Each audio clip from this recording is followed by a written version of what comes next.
Three, two, Going to come under pressure from Jackson Goldstone. Jackson Goldstone for the Santa Cruz Syndicate. Leaves the start in Latweel. Last time we had 4 wins in a row from Aaron. Jackson was nearly 8 years old watching the American superstar on telly. He said he had a messy run yesterday. He was shocked with how quick he rode Q1. He's seen that there's more time in the track with Loris, Loic and the Allround brothers. This is going to be electric to watch today. Wow. What a run. It was sick. It was really cool to watch that. Yeah, I particularly I could sense him setting up for that double. Yeah. Like as he's coming, watching the other racers come into it and like seeing like what he was doing, maybe almost like what he was thinking. And how just connecting those two points were just going to really accelerate him. Incredible. Yeah. Yeah. It's definitely one of the runs. He's putting together some really sweet runs this year, obviously 4 in a row, but right. Brings us to what we're talking about today. Yeah. You shared this idea with me and I'm really excited to converse about this. So what are we talking about? Well, I kind of had this idea that like watching Jackson and riders like Gracey and Uris, I kind of had this idea that like can just the weekend warrior, can the average rider on the trail ride like Jackson or ride like Gracey? What can we take from their riding and apply to our own riding? So that's what we're going to dig into today. Excellent. Yeah, when you mentioned this, my initial thought was simply no. We can't ride like them. I can't ride like them. Yeah. That's always the initial response, right? Like, well, no, I mean, that's silly. Don't be silly. But yeah, the more we start thinking about this, I think it opened some doors of definitely of some skill things that we've been talking about as of late this year, and some other ideas I'm excited to get into. So where shall we start here? And we're going to really focus on Jackson and Gracey. Is this correct? Yeah, totally. And I mean, it kind of alluded for me back to Sam Hill, because for a long time I've been saying like, whether I'm coaching or training coaches is, one thing that the pro riders are doing really well, back in the day, if it was Steve P or Sam Hill, or more recently, whether it's Jackson or Ronan or Gracey or Reese, they're doing the same thing we're doing, but just at faster speeds. But they're doing very similar. They're doing the same skill. They're not they're not coming up with a secret skill that as an intermediate or an advanced rider we don't know about or we can't do. That they're literally doing the same movements. They're applying the same skills. They're just doing it at a different speed, a different intensity. And then there's lots of other factors too, like they're athletes, so they're stronger, they're fitter, they have more mileage, they have more experience, and they have more practice time to sort of consolidate and improve all these skills. But at the end of the day, they're kind of doing the same skills. They're trying to stand on the bike, resist forces, stay center-ish, keep traction on both tires, let the bike disconnect underneath them or connect with the bike when they need to. Like, they're doing all of the same stuff. So if we keep saying that, and we have always said that, then for me, the logic kind of goes down the road of like, well, hang on a minute, like, can we take something from Sam Hill's riding and put it into ours? Or these days, is it Ronan or Gracey or Nina or someone that like we look at, and can the average rider learn from them? And I think that's really cool, because it, apart from anything else, it demystifies mountain biking, and it in a way, it gives us hope, right? Like, we all want to secretly be pro riders. That would be the dream. But we don't have the means or the time or whatever it is to do that. But it doesn't mean that we can't watch a World Cup and take something away and improve our own riding. Yeah, totally. I think watching Jackson, especially at Latweel here in this such a steep course, a good starting point for this conversation might be to talk about how he exists over the bike. How does he actually stand on the bike in this? Because as coaches and coach trainers, we've really been moving away from talking about position, a fixed position on a bike, whether it's a neutral or a ready, that kind of that classic way that we historically have introduced that and really looked at the concept of stability and balance instead of a position. So as we were talking yesterday, a lot of that, this focus on position is due to the fact that when we take a still picture of somebody riding, we see an image of chin over stem or whatever that we're seeing, and then we equate that with this is a position instead of seeing the reality as movement. Yeah, you said it in a nutshell. Is really when we're riding, we're constantly moving to achieve some degree of stability, given the situation that we're in. And if you take a picture and freeze frame it, and then obviously the rider is at that moment in a position, and that can get translated to, well, okay, so what position do I need to be in? And then the lost in translation piece is, well, because we use the word position, now we feel like it's somewhere we need to stay, when the reality is it's really that's a place we move from. It's a place to return to. It's not necessarily somewhere that we need to kind of, we're not a sort of frozen action figure and we need to stay in that position all the time. So when I look at Jackson, one thing he does really well is fore aft. He's constantly moving to maximize the grip on whichever wheel he needs the most grip on. So if you look at an average over the run, there's an average position where he's mostly in the middle of the bike. But, you take 1,000 pictures of that run and you're going to find a ton of those pictures he's going to be over the rear axle. Some of those pictures he's going to be over the front axle, because in that moment in time, that's more stable than staying in the middle, because he needs the extra front wheel grip or back wheel grip or whatever it is. If he's dealing with forces or impacts or bumps, in that moment it's stronger, or it's going to help maintain momentum if the back wheel is lighter or the front wheel is lighter or whatever it might be. So overall, if you look at like I said, the average of the run, one thing pro riders do really well, is one thing Sam Hill did super well, was fantastic at being in the middle of the bike and being able to return to the middle of the bike, so that A, he's stable, but B, there's good traction on both wheels. And that's something we can all take as an average rider. It's just overall understanding that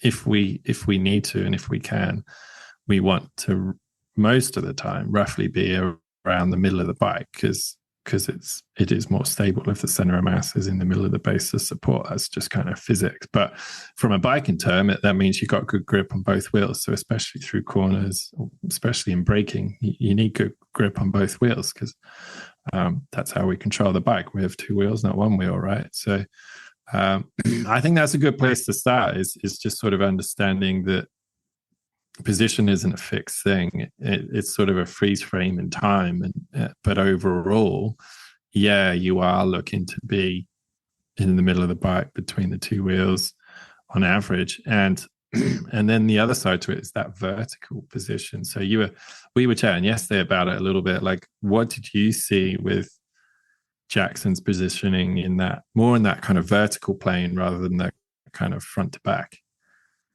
For sure. It seemed that the average defaulted towards being lower more of the time, and in some cases, like chin almost on the stem. The bottom of the helmet almost. I mean, so squashed that for probably combination aerodynamics and grip. And then being able to with being that low, being able to use that stored up range of movement in your arms to be able to push the bike down into, the off-camber corner to be able to get as much traction as possible. Yeah, totally. So that just being, that's not something that we typically as coaches really focus on, is that being that low, but in this kind of a performance driven, where every split, every hundredth of a second really, kind of matters.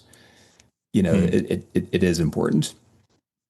Yeah, and that really speaks to I like the part you said in sort of in this performance context. Like, if you're lower, there's less wind drag. You will go faster. If your goal is to go as fast as possible and you don't weigh much, again, it's sort of physics. You need to get lower so that you can kind of cut through the air.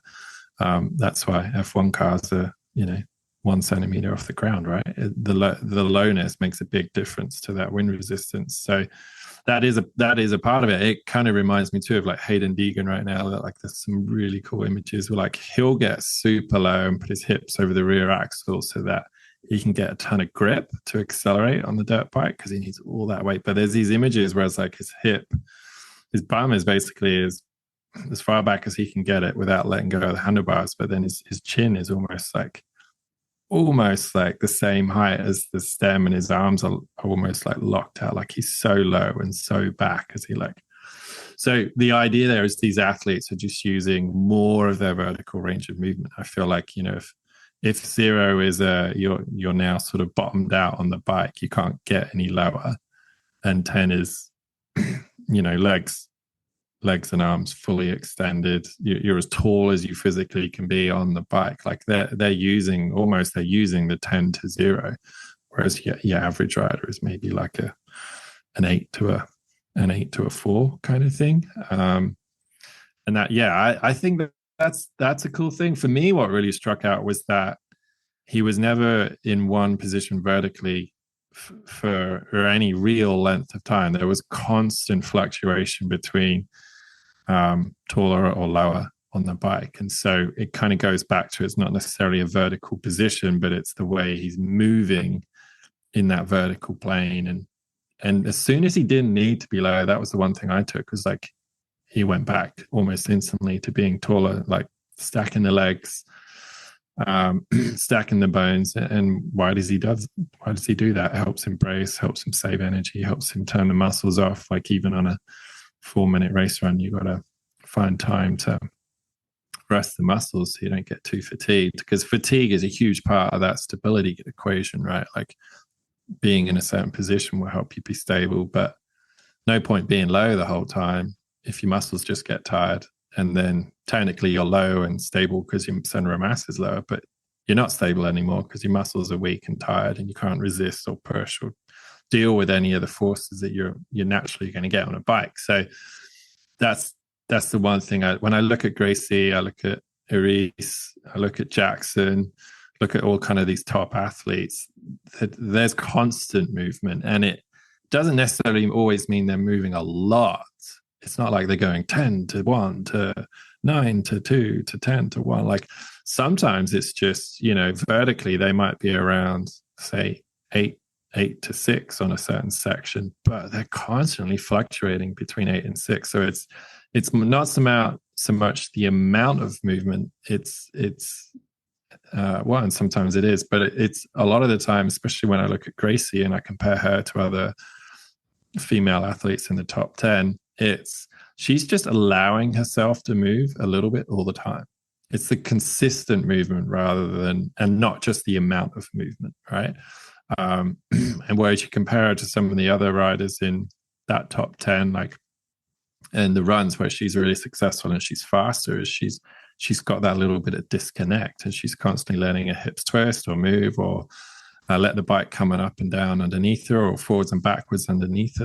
That kind of control and that separation is next level. And I've seen it in her runs where she's a little more reserved. She hasn't quite got on the podium, and she's kind of more connected with the bike, and there is less comfortable movement. It's a little bit more of that kind of hanging on, hold on tight and surviving kind of style. And you can tell when someone's riding well because you just see that flow, right? And I apply that word flow not just to the bike down the trail, but that word flow to their movements on the bike. There's constant flow of their movements on the bike. It's not sort of hold and then release, hold and then release. There's this sort of constant flow in their movements, which creates constant flow on the trail. I love this stuff. We should probably watch out, because otherwise we'll be like talking for it'll be a 3-hour podcast pretty easily. Right. But, Gracey's hardline run, the the upper tech section. She's holistically more taller in that, and if you were just to kind of freeze frame, you'd see like a kind of a taller, kind of neutral position. But like when you actually watch the movements, like you can see all these smaller movements, even though it's relatively tall. But when it's got several compressions there, where it's real techy, she'll be tall and then it's nice and fluid flowing into the next section of trail. It's quite the contrast from Goldstone's style. But Yeah. it's still like confirms that it's really about the movements and not about the fixed position. And I think this reminds me of the coaching versus instructing episode that we did. And I think Yeah. when mountain bikers are learning to instruct and we're and learning, like starting off on that journey, we've got to start somewhere in terms of teaching stability and balance. And so it's often talking about positions. I think historically it's been that way. And I think that there is, you've got to have a starting point, but then I think it's really important to be able to quickly transition from that into movements. Totally. Yeah. And I think that's the magic, is when you get the kind of two coming together, understanding what's the overall, I kind of think of it like not so much a position, but like what's the area I need to be or within my bike or over my bike. And that helps me kind of achieve a similar thing where like, okay, chin over stem, hips over bottom bracket, those kind of key, what would you call them? Like those visual kind of points between you and the bike. And you can feel that as a rider on the bike, or you can watch it if you're a coach. Like we're always looking for that. Like, what is the chin over the stem? The elbows out? Where's the hips? Are they way behind the bottom bracket? Are they slightly, are they in front of the bottom bracket? These key signs will really help a rider or a coach determine like, oh, okay, I'm too far back, too far forward, or too high or too low, whatever it might be. And but if I think of an area, it kind of ticks that box, but it doesn't keep you so fixed to it, and it does allow a bit of a balance for position versus movement and trying to get that equilibrium. And I think you're right, bang on with Gracey, and where she is riding a little taller. And the thing I find with that is because, and a lot of I would say Sam Hill really brought this to the sport, is riding a little taller, more stacked position.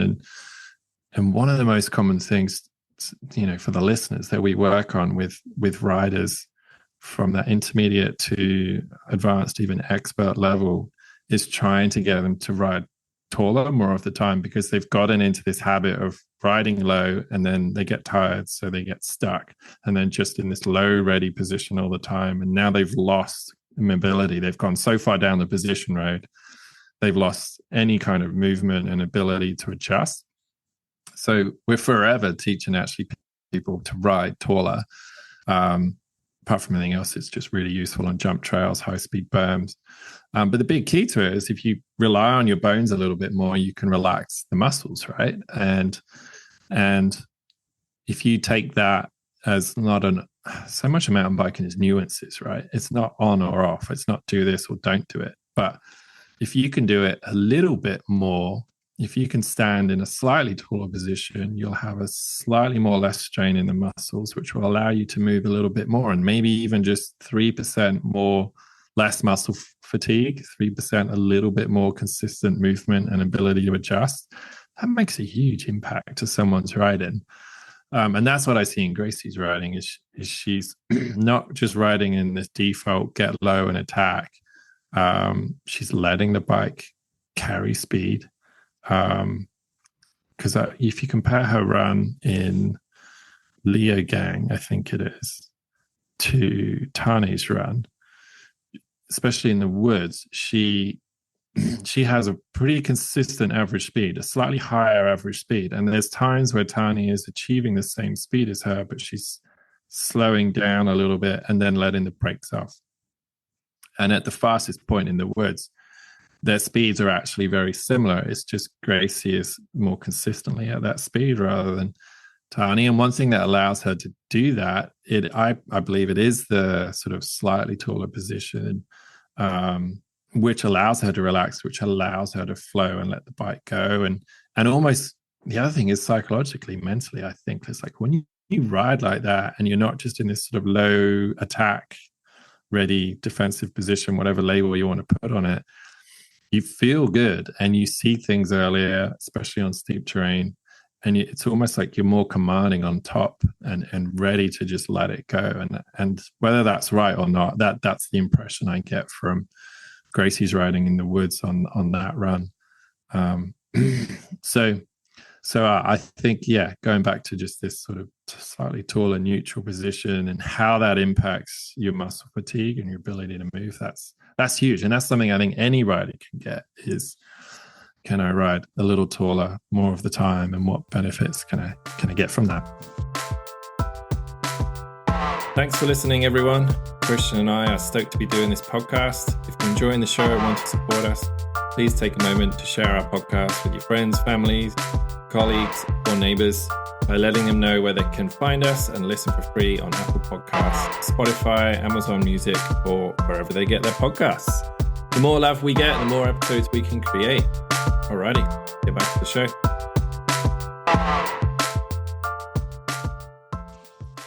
I think it's important to connect the why to the movements as well here.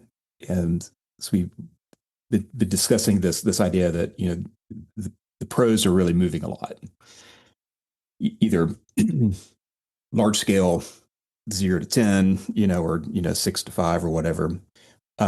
But again, like the 4-aft, I think is a really good example with Goldstone. If you look at still image where he's behind center, it's like, well, why? This is that whole, the myth of getting back, right? But when you put the why into it, the why is outcome related. I need more traction on the rear wheel. I need to load this up for whatever's happening next. And so the movements there, I think it's important that what we can take away from us average riders and working in the coaching world as well is like we move to do something, to achieve something. If we're getting forward, we're going to load the front wheel more. This might help have more grip for a turn. If we're taller, it's to relax. Or whatever, but there's always a why to that, and that outcome is the important thing for us to like connect the dots to. Does that resonate with you? Yeah, man, I love that. Like for me, it's purposeful movement that's controlled by the rider. Like the classic, rider in the back seat is usually because they're allowing the forces to push them there. Whether they're allowing the bike to accelerate ahead of them or the forces are kind of compressing, squashing their knees, their legs. And in that context, that sort of rearward position, the rider wasn't there by choice. The rider got pushed there. So I think the why is a big piece of it. And generally being, we all know that being in the middle of the bike is generally where you're going to be. But if the rider decides, hey, I need to be lower or higher or forwards or backwards, and they can control that. And the big thing there is the return, because a lot of the time a rider might try to get a little rearward or forward or whatever it might be. How easily and quickly can they return to that kind of centered neutral stance if they need it? And that's the skill level. That's the thing I think that separates, say, Jackson from us, is his, not just his range of movement, but his consistency of movement and his ability to control that movement at a higher speed is where he's separated from you and I, right? Like I can do a lot of the same things as him, but if I try and do it at that speed, now I'm not moving with purpose. The forces are actually moving me and I'll lose control, right? So that's where I feel like we can watch these people ride, learn something from it and apply the same concepts, but we're just doing it on our trails and our speed, and it will make us better at that speed. And that's where I think the athleticism comes in. Like if you think of a natural athlete, whether it's training, genetics, it's usually both, right? They have a natural, whether it's, I don't like the word natural, but they have an ability to react and move their body with more control than a non-athlete. So whatever sport that is, swimming, mountain biking, golf, they just have better hand-eye coordination, better body awareness, and better ability to control their body in a pressured scenario. If you play soccer with your kids, like you play with an actual proper soccer player, like I can't believe how fast they can dribble and how quickly they can change direction with the ball and not lose the ball from their feet. Like, same thing. I can kind of mimic what they do with a ball. I'm not that bad at soccer. I'm not great at it, but I'm running at like 10% of their speed when I do the same things. And so that's where I think that's what separates them is it is their athleticism, and it's their training, their genetics, their mileage, just taking the same skills, but way harder terrain or way higher speeds. For sure. And thinking about other kinds of movement and purposeful movement and quality, like intentional quality movements with the pros, pre-turning and pre-leaning. Yeah. And I love this stuff right now. I'm all about this stuff. I'm interested to hear. I know that you've been thinking about this a lot, but when kind of the classic understanding with downhill racing is a lot of time is lost, and races are lost or won in corners often. Is this the ability of a rider to execute a corner well is can really lead into success, right? And so that this concept of doing some movements prior to the actual corner per se, can have a huge impact on the performance. Yeah, totally. And I mean, I've been seeing it in Gracey's riding for a little while, and Ronan, and kind of this sort of newer generation of riders coming through and Jackson's definitely, one of the leaders in this. And what makes it funny for me is like on the PMBI level 2 courses that I've taught for years, we would kind of training instructors how to sort of teach cornering in a bike park with a bit more speed and some berms, and we'll use exercises like motocross turns, sit down on the seat and inside foot out, or kind of pre-leaning into the turn, leaning a tiny bit, but leaning really early just to help open up and initiate the turn sooner. And even counter rotating, like rotate your hips the opposite way, and then just before the apex,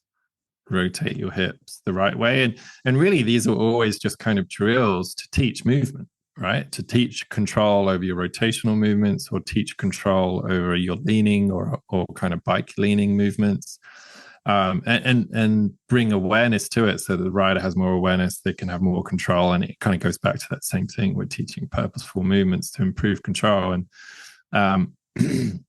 I think what's unique now is instead of doing these kind of as like fun drills, these riders are taking these kind of movements and not using it as a drill, but genuinely using it for performance and if you think about a turn, like a berm at speed, if you genuinely want to go quicker and quicker and quicker, you've got less time in the berm to get the bike to the right lean angle. And so logic tells you that you need to start leaning earlier. And how can you do that without losing too much stability at the start of the turn? So one thing I was playing with the other day is just kind of dipping my hips off the side of the bike to the inside of the bike, just slightly before the turn. And not so much that I'm unstable, but just enough that when I do start to lean in, it's actually easier and quicker for me to lean. And then I can carry more speed into the turn, and I'm not so rushed in that kind of critical apex part of the berm. So I'm like doing something that I've been training instructors to for a long time. But what's different now is I'm actually trying it as a consistent technique rather than as a fun drill, and I'm actually trying to sort of apply it to make my cornering even faster. And I've always struggled with cornering. I'm not the best at cornering, and it grates me to this day in my core. But I can still corner pretty okay compared to the average rider. But compared to some of my friends here in Whistler and definitely to pros, like there's a lot of improvement to be had. And so that's one thing, is kind of that pre-lean where you can tip the hips early. You even see it in Gracey's run. One of her first World Cup win, where was that this year? That was I can't think of the venue, my head's not working, but there's this right hand berm towards the lower half of the track where she made up a ton of time on people, and you can see she just leans off the bike super early, and then in that apex everything just realigns, and she has this really stacked kind of strong leg, so she can just brace against the incredible forces she's building up in that berm at such speed. And it was rad to see. Like, you can only really hit a berm that fast if you start doing something a lot earlier, so you're not so rushed in the turn. And that was a good example of it. And the thing with counter rotation is that's what it helps you to do. You can, if you've got a left hand berm and you start rotating your hips so your belly button points to the right, what will happen is your hips will tip to the left side of the turn, but they'll be rotated to the right.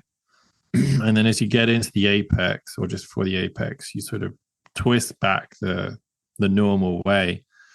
That movement will have a lot more torque behind it, because you're moving from sort of the amount of degrees you're moving from is a lot more, rather than being in line with the bike and then twisting into the turn, you've just doubled the range of movement effectively. So when you do add that twist, and the rider kind of resets and twists the correct way into the turn, a lot more power behind it. So that kind of roost you've seen, and there was a cool one in Hardline Tasmania where some of the guys were roosting that left-hand berm after one of the smaller drops, after a pretty small drop.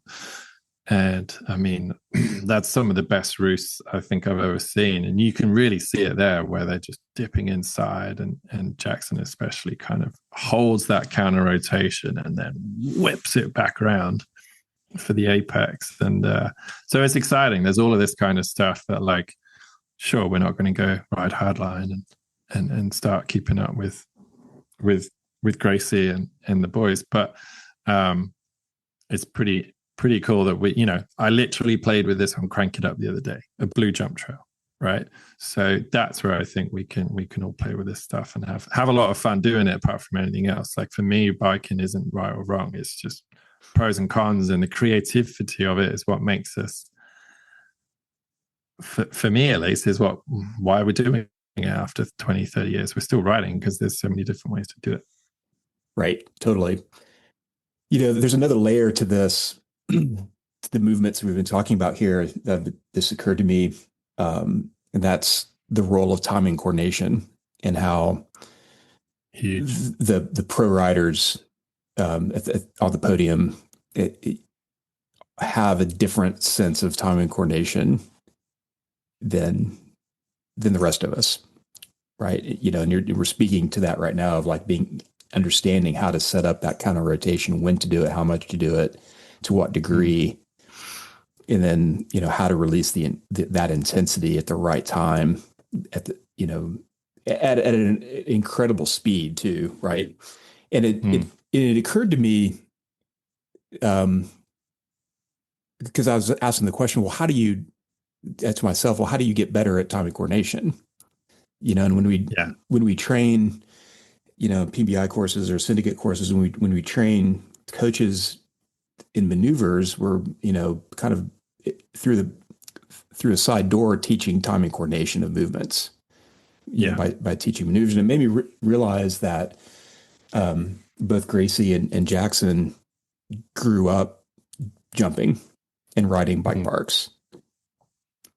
And Gracey, fortunate to be growing up at Coast Gravity, and being able to session, large jumps at various speeds is going to really refine the timing coordination of movements to be able to not just jump but then execute, whips and all sorts of amazing tricks.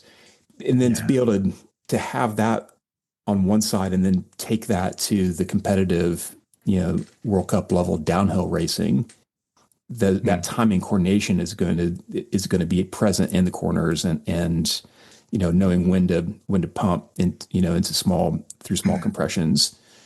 And I'm curious as thinking about the two of them, just isolating them and thinking about their ability on the jump / free ride side of things and how that applies to actual downhill racing.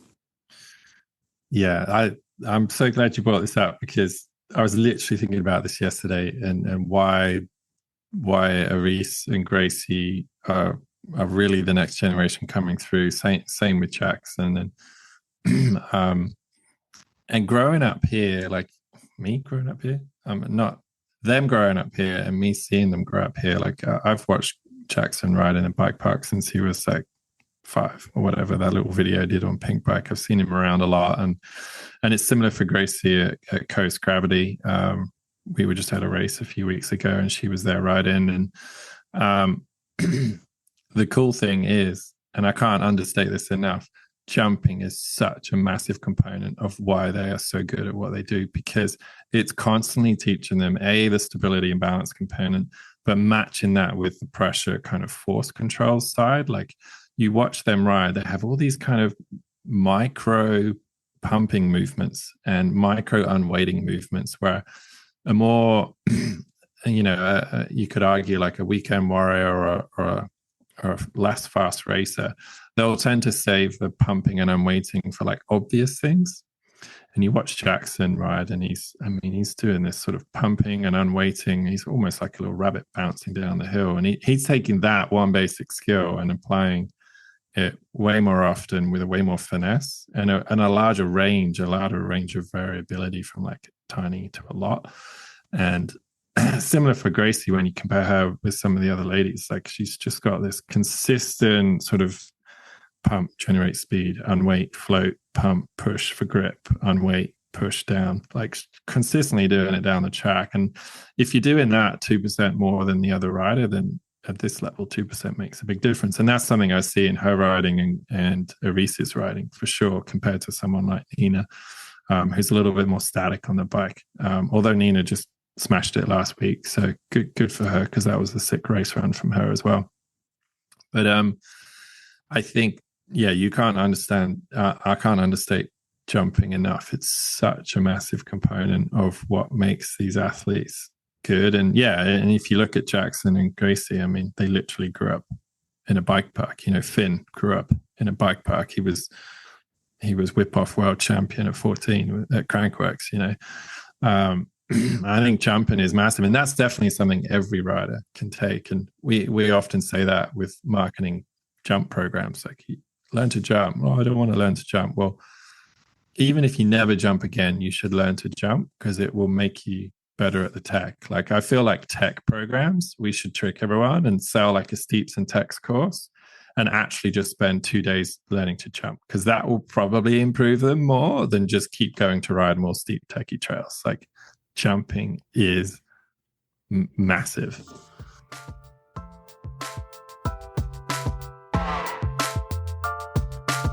Thanks for listening, everybody. Paul and I get a lot out of this project, and we hope you do too.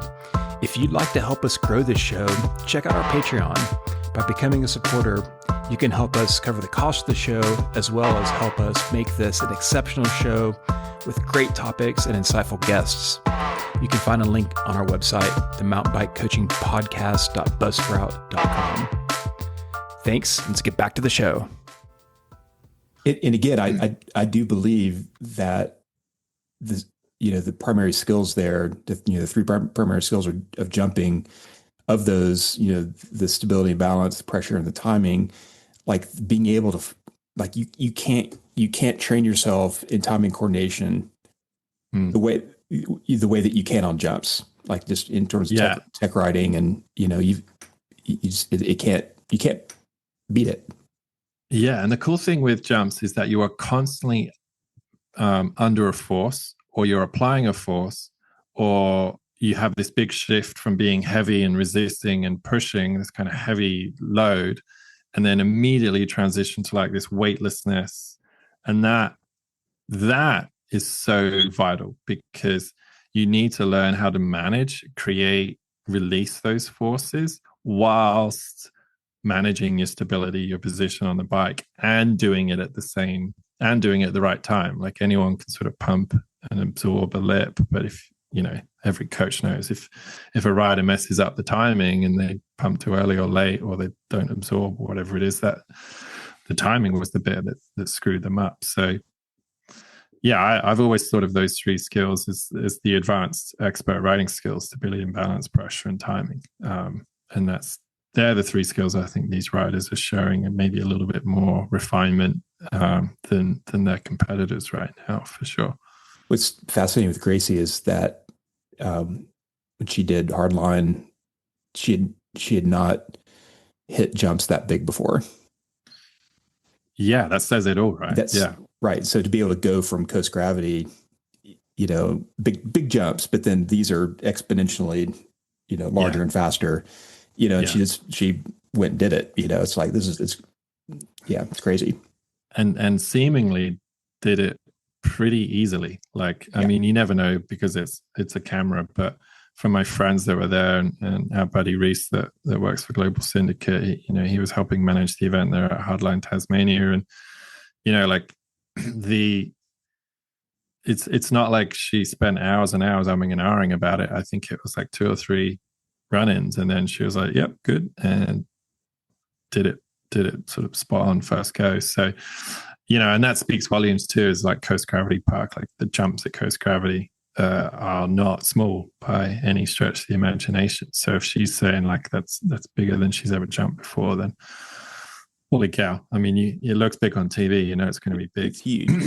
Massive in real life. But that's kind of the cool thing, I think, with any rider that wants to get better at riding unfamiliar terrain, whether it's hardline or just their local black trail that they've never ridden before. Like, if you can jump, and you have all the skills that translate from that, your ability to sort of handle unexpected forces, unexpected changes in direction, whatever it might be, like, man, you've just got so many more of the tools.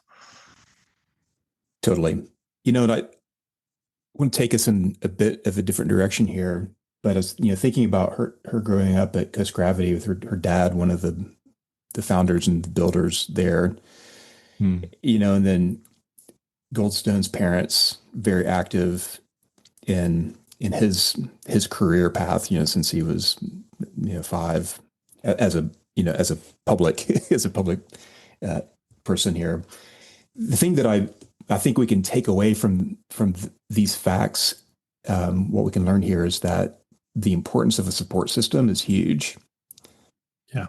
If we want to keep riding and keep progressing our riding, having a support system surrounding us enables us to go farther and harder and bigger and all of these things. And I think that listening to both of them talk about their parents and what they've, how grateful they are for them, of kind of extrapolating, into this support system of like friends, peers, coaching, coaches that surround us, as well as having a really good network.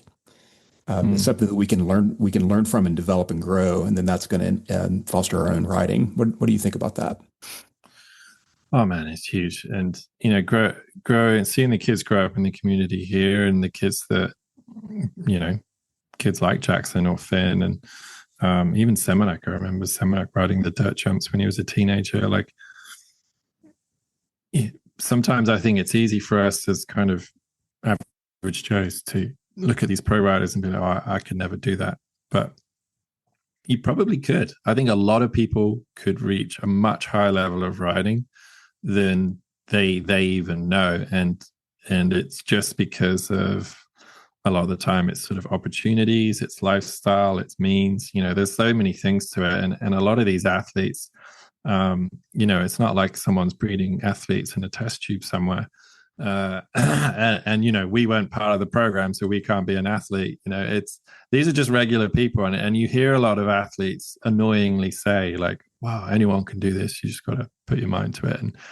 And whilst that's kind of annoying when they say that, it's also kind of true in a lot of cases. I know a ton of people that if they had the motivation, because that's a big part of it, a lot of people don't want to be a pro athlete, but if they had the motivation, the means, the support, they could be winning World Cups as well. I have no doubt. Like, one of my best mates growing up, he's a history teacher, and he's not boring. I know that sounds boring. He's actually not boring. He's lovely.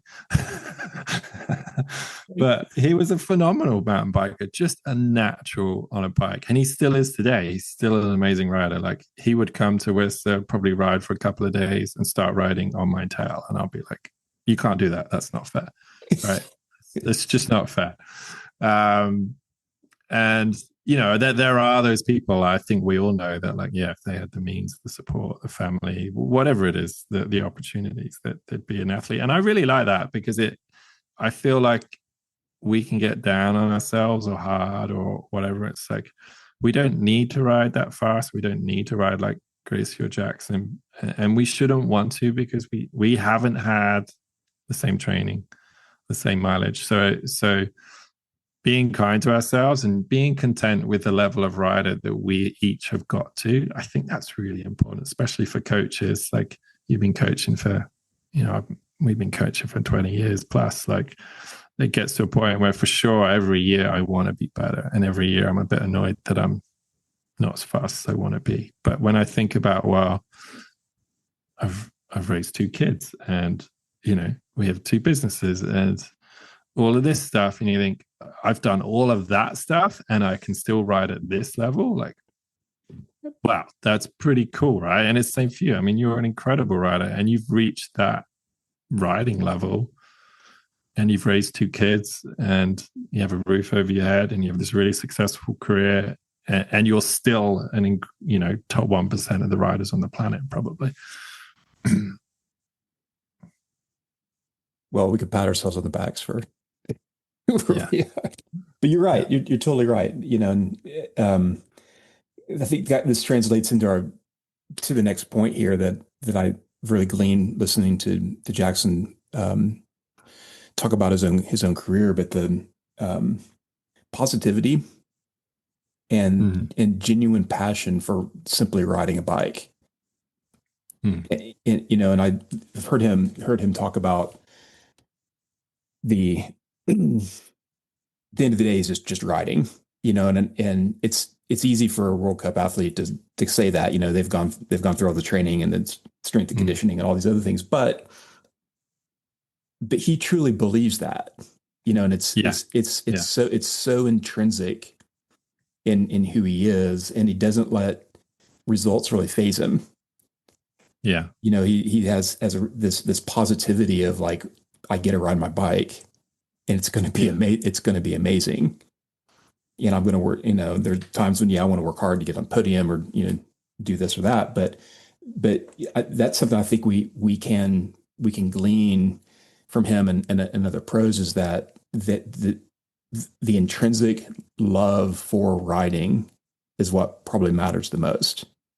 Oh man, it's huge. And I even personally, for me, the last few months have been great in some ways, but really tough in others. And the thing that's got me through it is just, I still love riding my bike. And if I'm stressed or whatever, usually I look at the week and I'm like, well, that was a shitty week. And then I'm like, well, hang on a minute, I didn't go for a ride this week. So next week I go on some rides, and doesn't matter what else is going on, I feel better, right? And it's huge. It's huge, man, because it's the mental component too. Is like, no athlete in any sport really performs well if they're not happy. Yeah. And to some extent relaxed, right? And they have to be enjoying what they're doing. And there are the outliers. There are some athletes in some sports where there's so much money, there's so much competitiveness. It's a job, and they're there to perform. They have to do a job. Like, I remember Ricky Carmichael used to talk about, like, when he was racing Supercross, there were times where he hated racing. He hated it. He didn't mind. And even Ryan Villapoto, when he quit, he didn't touch his race bike, didn't touch a dirt bike for ages. So it can and kind of get to that point. But that's what I love about mountain biking, is it's still a young enough sport where, like, and I think the nature of it, how technical it is, it's like for you to genuinely ride as fast as you can down that track, you have to want to do it because it's too dangerous otherwise. And for you to want to do it, you've got to enjoy it to some degree. And I think that's right. It all goes back to the super basic stuff, like you've got to enjoy riding your bike. And if you enjoy riding your bike, you're going to be happier. And if that's the case, chances are you're probably going to win more races. Okay, so we just wanted to take a quick break to say thanks for listening. And if you're a rider or coach out there and you have an idea for a topic or future episode, feel free to let us know through the comments on our Instagram page @Donuts and Bikes. We're always happy to hear suggestions from our listeners on what we do or ways to make the podcast better. Thanks, team. Let's get back to the show. It's almost like channeling like your 10-year-old self when you, or 8-year-old self when you first started riding, and you felt that joy, the freedom and all the sensations of riding around your neighborhood or whatever. And that, before any of the like adulting and responsibilities and all that, kind of clouds those feelings, like there's that genuine, just, this is amazing. I get to apply myself through this, frame and wheels and explore the world, and then it's hard work, once we get to our age, or, racing when not so much is on the line, with your sponsors and, travel and potentially risking getting hurt and, seriously or whatever, to tap into that feeling. But that's what they're doing, when when the start, the countdown starts at the gate, that's the signal. Like this is what I love to do. Yeah, totally. No, that kind of reminds me too of like one thing about racing, and this is a good bit of advice maybe for athletes or coaches that might be listening, but your race run on a weekend is probably 2 to 5% of the riding you'll do that weekend. The rest of the riding is practice laps, training laps, which can be stressful, but can also be a lot of fun, right? Like sessioning parts of the track, and even if you're an athlete and you're doing a whole race series, you got 7-8 races that year. That's 7 or 8 races for 5 minutes, and you're mountain biking the whole year. So the racing component, you can get really serious and intense. And in a way kind of go to work, and you're allowed for that race run to not necessarily enjoy that race run because you get the nerves, you get stressed. You often hear that with World Cup athletes. It's like, I don't necessarily enjoy the race run. That's just sort of delivering a performance, right? But and that's okay. That's okay. We don't have to enjoy it all the time. But as long as you're enjoying everything else, you're enjoying the training, the riding, the practice laps, that's where overall your love for the sport is going to keep growing, or your athletes' love for the sport is keep growing. It's when they get too intense with all the other stuff so there's a time to put the game face on and get intense, and there's a time to just relax and let the joy of mountain biking train you. For sure. The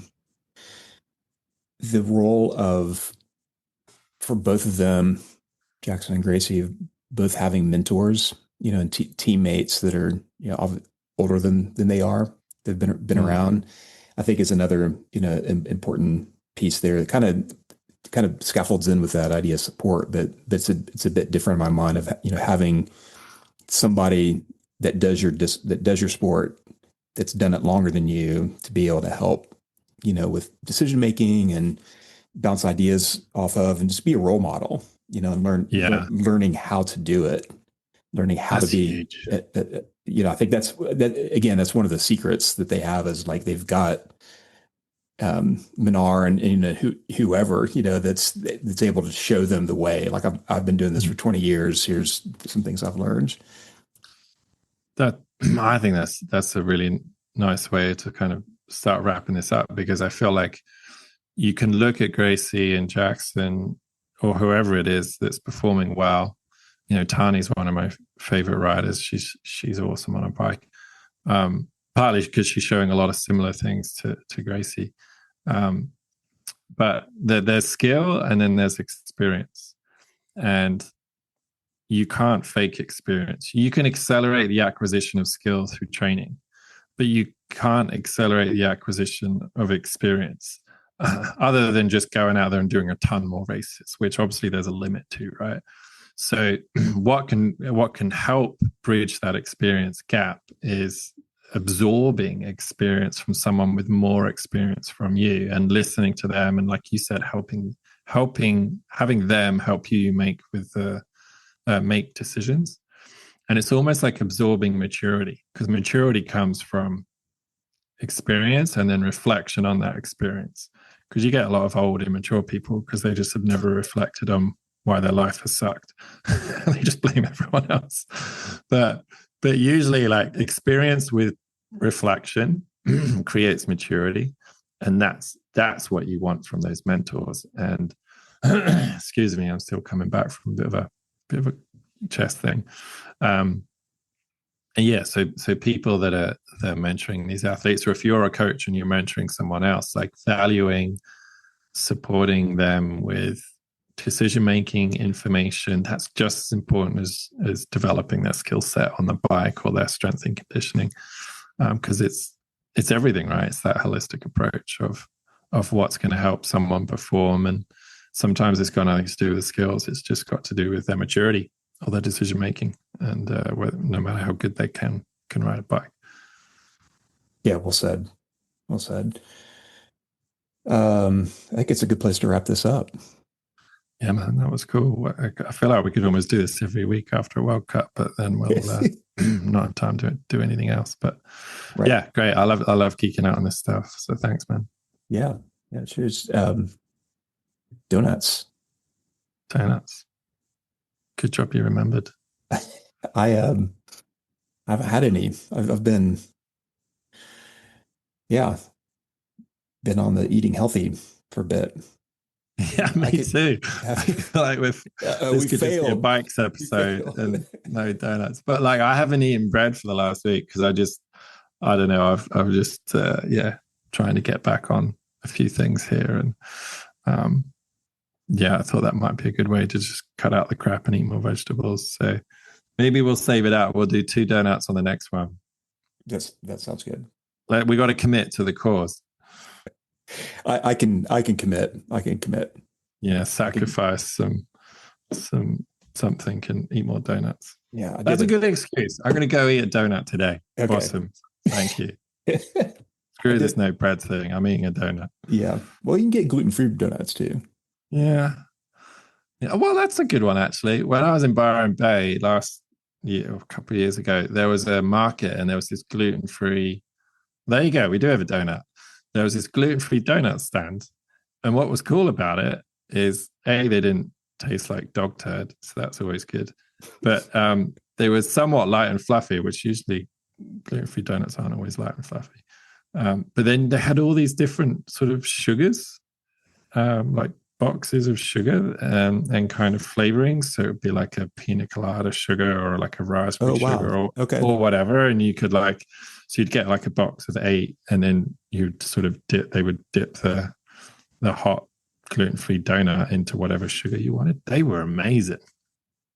And I remember the pina colada one. I don't know what it was, but it's some sort of coconutty, pineapple-y sugar thing in a box. To go with a really healthy gluten-free donut. They were really good. I can't remember the name of it, but yeah, if you're in Byron Bay, go to one of the markets. Not many mountain bikers in Byron Bay, so that's the problem. So if you're passing through and you're in Australia, then there you go. We did have a donut. There we go. The backlog of donuts has served its purpose. Right on. Well, thanks, Paul. This was fun. We'll do it again soon. Sounds good, man.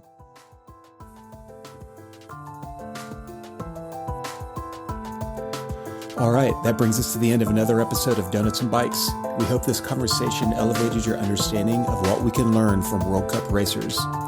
We'd like to think that riding bikes isn't rocket science. It's really more about the pros and cons and the rights and wrongs. Please take care for using any of this information discussed in this episode, and you can find our full disclaimer at our website, the mountainbikecoachingpodcast.buzzsprout.com. Stay safe, ride smart, coach smarter, and we'll see you next time.